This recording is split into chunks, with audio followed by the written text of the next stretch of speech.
Hello बच्चों, आप सभी लोगों का बहुत ज़्यादा स्वागत है हमारे यूट्यूब चैनल टॉपर सॉल्यूशन पे। तो बहुत सारे बच्चे हमें कमेंट कर रहे थे कि भैया सेट बी जो आ रहा है अभी बहुत तेज़ वायरल हो रहा है, वो क्या रियल है या नहीं है। तो आप लोगों का 100% रियल पेपर होने वाला है ये सेट वी वाले बच्चों के लिए। और सेट ए वाले बच्चों के लिए क्या है कि आप लोगों के लिए थोड़े देर में जो है पेपर अपलोड हो जाएगा। तो आप लोग जो है अभी तो सिर्फ इस पेपर से पढ़िए, क्योंकि अगर ऑब्जेक्टिव चेंज हुए तो चेंज होंगे, वरना क्वेश्चन तो यही रहेंगे एंड बाकी क्वेश्चन इधर उधर हो सकते हैं। बस ऑब्जेक्टिव बस वो लोग चेंज कर सकते हैं, इसलिए आप थोड़ा सा वेट कर सकते हैं, इस पेपर को पढ़ सकते हैं। सॉल्यूशन दिया गया है आप लोगों का इस वीडियो में, तो पढ़ सकते हैं आप लोग। एंड हाँ बच्चों, मैं आप लोगों के लिए इतनी मेहनत से सॉल्यूशन ढूंढ रहा हूँ, तो आप लोग जल्दी से हमारे चैनल पर 56,000 सब्सक्राइबर करवा दीजिए, क्योंकि रात भर जाग कर हम लोग आपके लिए सॉल्यूशन बनाते हैं इतनी मेहनत से, और आप लोग सब्सक्राइब नहीं करते हैं। ठीक है, तो जल्दी से जल्दी कर दीजिए सब्सक्राइब। इस पेपर का पूरा सॉल्यूशन देने वाला हूँ मैं इस वीडियो में। देखिए, सबसे पहले सही विकल्प चुनकर लिखने हैं, 6 नंबर के पूछे जाएंगे। तो इसमें पूछ रहे हैं कितने आप लोगों के सिग्मा बनते हैं इसमें। ठीक है, तो कुल कितने इसमें सिग्मा बनते हैं, इसमें कुल 10 सिग्मा बनते हैं। ठीक है, कुल कितने सिग्मा बनते हैं आप लोगों के इसमें, कुल 10 सिग्मा बनते हैं। मेथेन का CH बंध कोण का मान होता है 109.5। मुख्य क्वांटम संख्या n बराबर 3 से संबंधित कक्षकों की संख्या है तो 7। निम्नलिखित में से किस अणु को त्रिकोणीय पिरामिड ज्यामिति कहा गया है। तो ए लगा सकते हैं आप लोग इसमें, या सी लगा सकते हैं, दोनों ऑप्शन सेम ही है। ठीक है, अब आ जाते हैं अपने पांचवे वाले क्वेश्चन पे कि बंध निकाय में निकाय का एवं परिवेश के मध्य द्रव्य का विनियमन जो रहता है वो क्या रहता है, संभव नहीं रहता। ठीक है, वो संभव नहीं रहता, और सामान्य स्थिरांक का सही मान होता है, सी वाला लगा लेंगे अब, CD/AB। ओके, अब आता है रिक्त स्थान की पूर्ति कीजिए। ठीक है, अभी हमने क्या कर लिया, अपने जो है सही विकल्प कर लिए हैं। तो अब आ जाते हैं अपने रिक्त स्थान की पूर्ति कीजिए। 6 नंबर के रिक्त स्थान की पूर्ति है, ये देखिए आप लोगों के जो है सही विकल्प का आंसर रहा। अब आ जाते हैं अपने रिक्त स्थान पे, तो रिक्त स्थान में HF का संयुग्मी क्षारक है, तो HF का संयुग्मी क्षारक F माइनस F नेगेटिव होता है, ये देखिए ये रहा। एंड आप लोगों का नेक्स्ट क्वेश्चन है, एल्कीन का समकक्ष रूप विपक्ष रूप की तुलना में अधिक, ठीक है, अधिक ध्रुवीय होता है। एंड CH3C2H Br एल्कोन में उत्पाद बनता है, तो ये उत्पाद बनता है। एंड नेक्स्ट क्वेश्चन आ जाते हैं अपने नेक्स्ट क्वेश्चन में, H2 + Pb2 +2 है, नहीं यहाँ पर है अपना माइक्रो का मान कितना होता है, 10⁻⁻⁶। हाइड्रोजन परमाणु जिसमें केवल प्रोटॉन होता है तो क्या कहलाता है आप लोगों का, आइसोटोप। एंड नेक्स्ट क्वेश्चन है, CO2 का द्विध्रुव आघूर्ण है तो 0। ठीक है, CO2 का द्विध्रुव आघूर्ण क्या है, 0। अब आ जाते हैं सत्य पे। सत्य में हम देख लेते हैं कि अम्ल प्रोटॉन ग्राही है तो सत्य हो जाएगा। अभिक्रिया में इलेक्ट्रॉन निष्कर्षण जो वाली अर्ध अभिक्रिया में ऑक्सीजन हम कहते हैं, तो जी हाँ ऑक्सीकरण कहते हैं। और इसे सफ़ेद अवक्षेप होता है, तो जी हाँ इसमें सफ़ेद अवक्षेप होता है। प्रथम गैर शून्य अंक से पहले आने वाले शून्य जो रहते सार्थक नहीं होते, तो ये भी सत्य हो जाएगा। एंड फिफ्थ वाला जो होगा, फ्लोरीन जो है सर्वाधिक विद्युत ऋणी तत्व है, नहीं लिखा हुआ है उन्होंने, तो फ्लोरीन जो है सर्वाधिक विद्युत ऋणी तत्व है, पर उन्होंने क्वेश्चन में नहीं लिख दिया है, तो इसलिए ये असत्य हो जाएगा। लास्ट वाला भी आप लोगों का सत्य हो जाएगा, मतलब पांचवें वाले को छोड़कर सभी सत्य हैं। अब आ जाते हैं सही जोड़ियों पर। 5 नंबर की सही जोड़ियां पूछी जाएंगी आप लोगों की। तो सबसे पहले Z = 13 तो आ जाएगा लिथियम में। ओके, फिर एक क्रियाशील तो Cl हो जाएगा। एंड लुईस क्षार तो आप लोगों का NH3 हो जाएगा। फिर ऑक्सीकरण अवस्था यानी कि ऑक्सीकरण अवस्था F जो होगी वो -1 से आकर लगेगी और C2H2 हो जाएगी 3 सिग्मा बॉन्ड। ओके, अब आते हैं अपने एक वाक्य वाले इसमें उत्तर देना है। तो रुद्रोष्म प्रक्रम की परिभाषा दीजिए। तो ये देखिए, ये तो आपके बाकी के रहे, ये रहा रुद्रोष्म प्रक्रम। ठीक है, तो ऐसा प्रक्रम जिसमें तंत्र की ना तो ऊष्मा जो रहता है, तंत्र ना है जो ऊष्मा लेता है ना ही ऊष्मा देता है, अर्थात जिसमें तंत्र की ऊष्मा जो है स्थिर रहे, रुद्रोष्म प्रक्रम कहलाता है। ओके, क्या कहलाता है? रुद्रोष्म प्रक्रम कहलाता है। और Ni(E2), ठीक है, प्लस का 2 से Ni0 में कितने इलेक्ट्रॉन प्राप्त होते हैं? तो 1 इलेक्ट्रॉन प्राप्त होता है। फिर है ईथर, एल्डिहाइड ईथर के क्रियात्मक समूह का सामान्य सूत्र, तो RCHO। ठीक है, ये रहा सामान्य सूत्र। एंड नेक्स्ट क्वेश्चन है इन लोगों का कि कार्बोधनायन का संकरण लिखिए। तो कार्बोधनायन का संकरण है Sp और P कक्षक का आकार है तो आप लोगों का डंबल आकार का। कैसे? डंबल आकार का। ठीक है, डंबल आकार का होता है। एंड अब आ जाते हैं अपने 2 नंबर वाले क्वेश्चन पे। इस वीडियो में पूरा सॉल्यूशन मिलेगा आप लोगों को। फीडल क्राफ्ट अभिक्रिया किसे कहते हैं? कॉलवे के विद्युत अपघट्य अभिक्रिया समीकरण सहित समझाइए। देखिए, तो आप लोगों की दी रही फीडल क्राफ्ट अभिक्रिया, हेलोएरीन निर्जल AlCl की उपस्थिति में हेलो एल्कीन के से अभिक्रिया करके तो क्या बनाता है? एल्काल एल्कील बनाता है। ठीक है, एल्कील और एलिरीन बनाता है। ठीक है, एरीन ओके है, यस, एरीन ही बोलते हैं। ओके, तो ये बनाता है और ये इनका समीकरण रहा, तो इसका स्क्रीनशॉट ले सकते हैं आप लोग। फिर आता है नेक्स्ट क्वेश्चन आप लोगों का आता है हकल के नियम को उदाहरण सहित समझाइए। और तो देख लेते हैं हकल के नियम को। क्या है हकल का नियम? की हकल कहते हैं कि वे चक्रीय यौगिक जिनमें जो पाई इलेक्ट्रॉन की संख्या होती है 4n+2 से समान हो तो वे एरोमेटिक गुण प्रदर्शित करते हैं।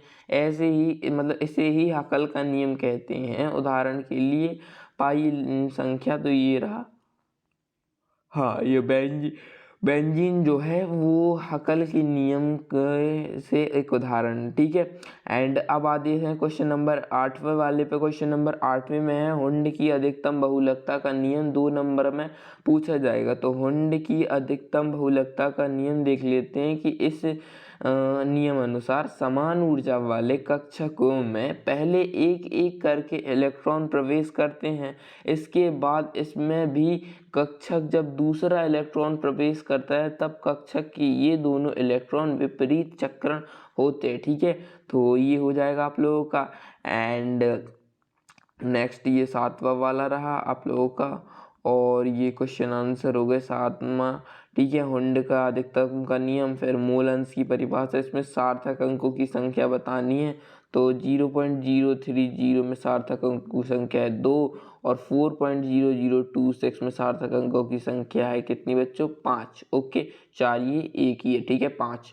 ओके, एंड एंट्रोपी की परिभाषा या मानक संभवन एंथैल्पी परिभाषित कीजिए। 2 नंबर का सवाल है मानक संभवन एंथैल्पी। तो हम क्या लिखेंगे कि आप लोगों को कि मानक अवस्था में अर्थात 25 डिग्री ताप पर और 1 ATM, ठीक है, ATM दाब पर किसी उत्पाद को 1 मोल को उसके घटक तत्व से बनने में एंथैल्पी परिवर्तन होगा, उसे ही मानक संभवन हम क्या एंथैल्पी कहते हैं। ओके, फिर है आधुनिक आवर्त नियम। ठीक है, जो आधुनिक आवर्त सारणी का नियम है उसका आवर्त नियम लिखना है या आयनन एंथैल्पी की परिभाषा।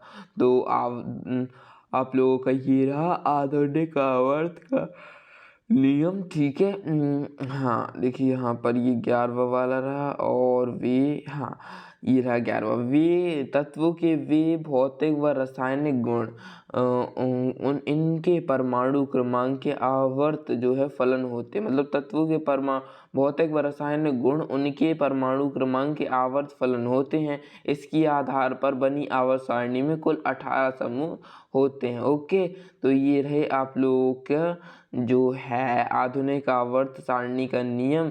एंड नेक्स्ट क्वेश्चन 12वां वाला आता है कि नाभिक स्नेही अभिकर्मक को परिभाषित कीजिए। तो नाभिक स्नेही अभिकर्मक को परिभाषित करना है तो वे अभिकर्मक जिनमें इलेक्ट्रॉन की अधिकतमता होती है नाभिक स्नेही अभिकर्मक कहलाते हैं।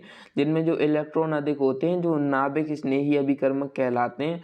कुछ एकाकी द्रव्यमान युग्म यौगिक नाभिक स्नेही अभिकर्मक की भांति व्यवहार करते हैं। जी हाँ, तो अब आ चुके हैं हम आप लोगों के नेक्स्ट क्वेश्चन पे। देखिए इतनी ज़्यादा मेहनत करके आप लोगों के लिए ही स्पेशल वीडियो बना रहे हैं तो यार प्लीज़ सब्सक्राइब करने में आपको क्या ही प्रॉब्लम होती है। तो 56,000 सब्सक्राइबर जो हैं प्लीज़ जल्दी से टच करवा दो। थोड़े ही से सब्सक्राइबर बचे होंगे हम लोगों के 56,000 सब्सक्राइबर में, तो आप लोग जल्दी से 56,000 सब्सक्राइबर कर दीजिए। एंड हम आप लोगों के लिए और भी ज़्यादा ऐसी वीडियो बनाएंगे। ओके, एंड नेक्स्ट है गणितीय अनुपात का नियम एवं उचित उदाहरण से बताना। तो ये गणितीय अनुपात का नियम रहा आप लोगों का, ये 13वां वाला रहा। ठीक है, ये गणितीय अनुपात का नियम रहा आपका। एंड नेक्स्ट क्वेश्चन आप लोगों के आ जाते हैं कि इलेक्ट्रॉन ग्रहण एंथैल्पी व इलेक्ट्रॉन बंधुता में कोई 3 अंतर लिखने हैं। तो ये रहे आप लोगों के इलेक्ट्रॉन ग्रहण एंथैल्पी, यह जो रहता है बाह्य इलेक्ट्रॉन को आकर्षित करने के लिए परमाणु की प्रवृत्ति है।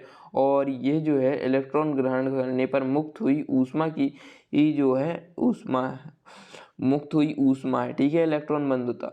एंड यह परमाणु की परिशुद्ध इलेक्ट्रॉन आकर्षण प्रवृत्ति है।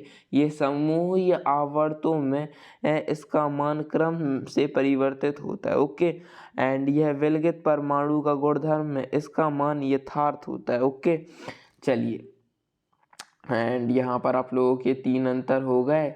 एंड नेक्स्ट क्वेश्चन आप लोगों का आता है सिद्ध कीजिए कि के P is equal to K C R T delta N. तो ये थोड़ी सा बड़ा हो जाएगा आप लोगों का। तो सबसे पहले आप लोग लिख देंगे कि माना हमने अभिक्रिया में Na+N2 एंड ये जो हो जाएगा आप लोगों का M1C+M2D।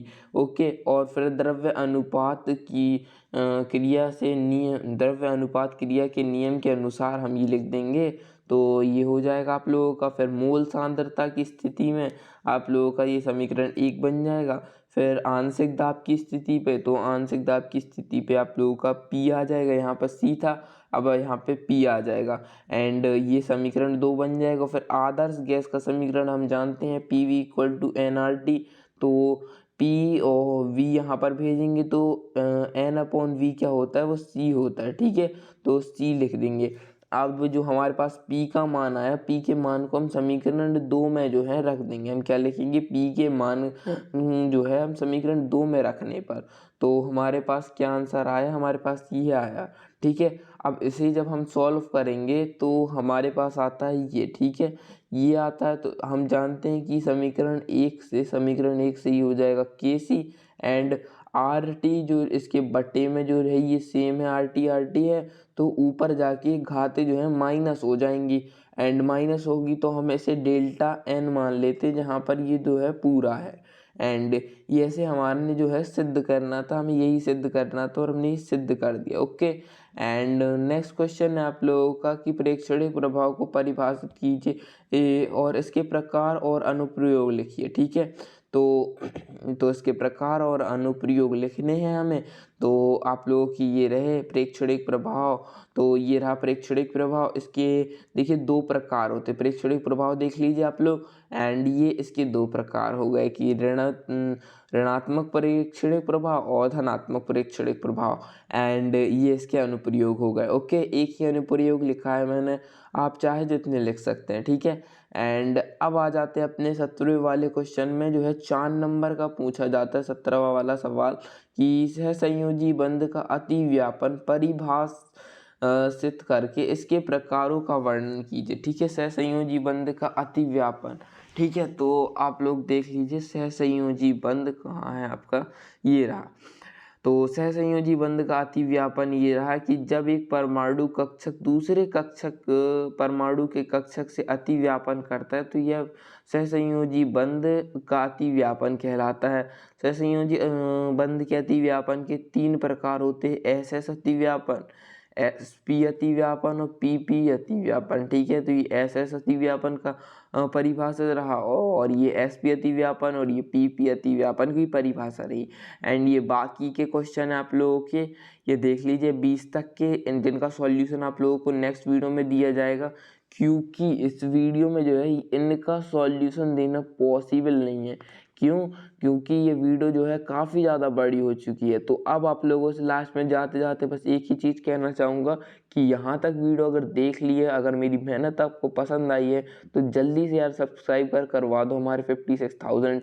हाँ ओके, जल्दी से जल्दी ज़्यादा से ज़्यादा शेयर करो जिससे थोड़े ही समय में 56,000 सब्सक्राइबर हो जाए यार हमारे चैनल पर।